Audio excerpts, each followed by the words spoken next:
Omegaverse is a genre of fiction including animalistic or wolfish behaviors inside humans and is usually used in the world of yaoi, BL, GL, or yuri. But instead of the current gender division, it divides people on the basis of their secondary gender, which is presented during puberty and is accompanied by heats or ruts depending on their second gender.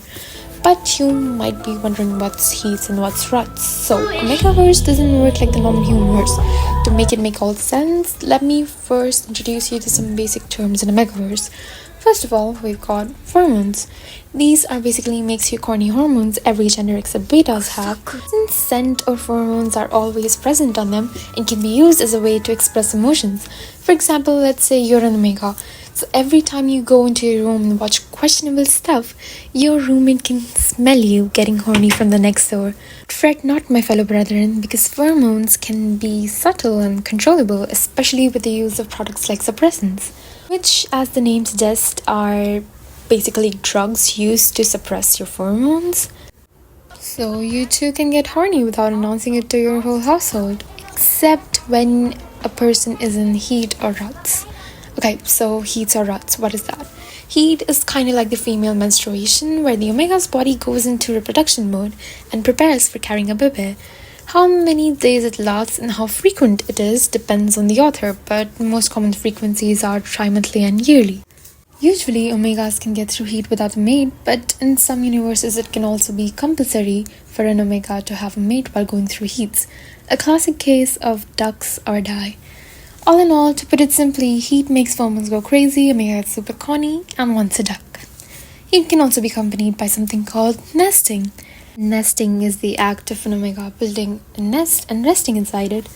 A nest is a cocoon sort of structure made with items scented by friends, family, and their partner, with its main purpose being providing a sense of comfort.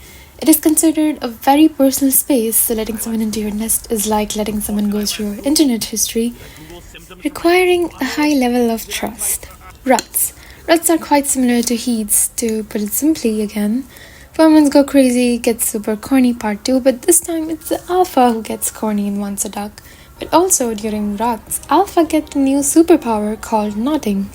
Knotting, it is the same mechanism as wolves or dogs. During ducking, the knot inflates and locks the alpha inside their partner when they come.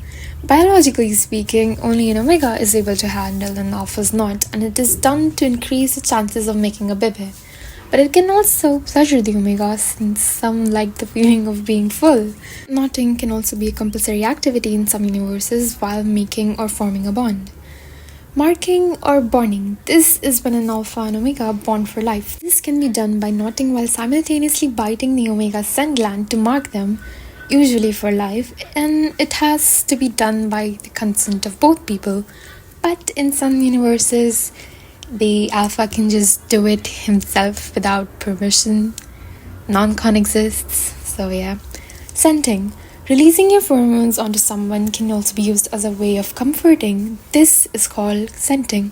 Some uses of it are comforting, showing affection and or possessiveness, and can be done by any loved one. Some other general terms used in the Omegaverse.